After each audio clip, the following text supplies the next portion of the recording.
بیٹا آپ کے آگے پوری زندگی پڑی ہے، بظاہر دیکھو گے سمجھ نہیں آئے گی، کوئی بھی بندہ بیٹھا ایسے سمجھ نہیں آئے گی۔ آپ اس کے لیے روزے رکھیں، آپ اس کے لیے وضو میں نوافل پڑھیں، وضو رکھ کر کے نفل پڑھیں، یا اللہ اللہ والوں تک ہمیں پہنچا دے۔ آپ کو ویسے سمجھ نہیں آتی، اللہ آپ کو پہنچائے گا۔ مانگ تو صحیح، طلب تو کر، کوشش تو کر، چاہ تو صحیح، وقت تو نکال، اللہ دے گا۔ آج دنیا کے لیے میں نے پہلے کہا کتنی محنت اور کوشش ہے، اللہ کے راستے کے لیے کوشش نہیں ہے۔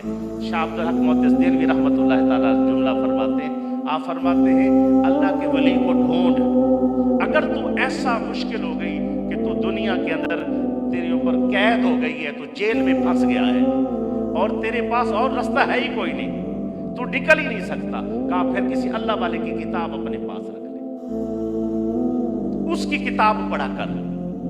جو سنگت سے نعمتیں ملنی تھی نا، اگر وہ سنگت سے محروم ہو گیا، جو انہوں نے تحریر کیا ان کی تحریر پڑھا کر، ان کی تحریر سے بھی تجھے رب مل جائے گا۔ آج ہم نے کتنی زندگی ایسے لوفر گزار دی ہے، اپنی من مانی پر گزار دی ہے، کتنی زندگی ہم نے اپنی خواہشات کے پیچھے گزار دی ہے۔ یاد رکھیے گا، جس بندے نے اپنی داڑھی نہیں بچائی وہ کسی کو داڑھی نہیں رکھا سکتا، جس بندے نے اپنی نماز نہیں بچائی کسی کو نماز نہیں پڑھا سکتا، جو بندہ خود شریعت سنت پر پابند نہیں کسی کو نہیں لگا سکتا۔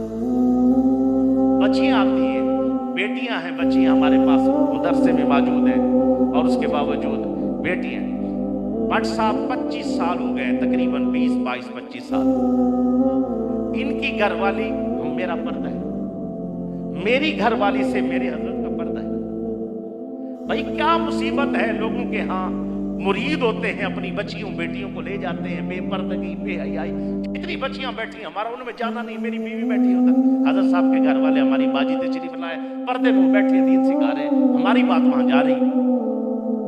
لوگوں کے ہاں اور بے پردگیاں بے حیائیاں، پھر بھی پیر مان رہے ہیں۔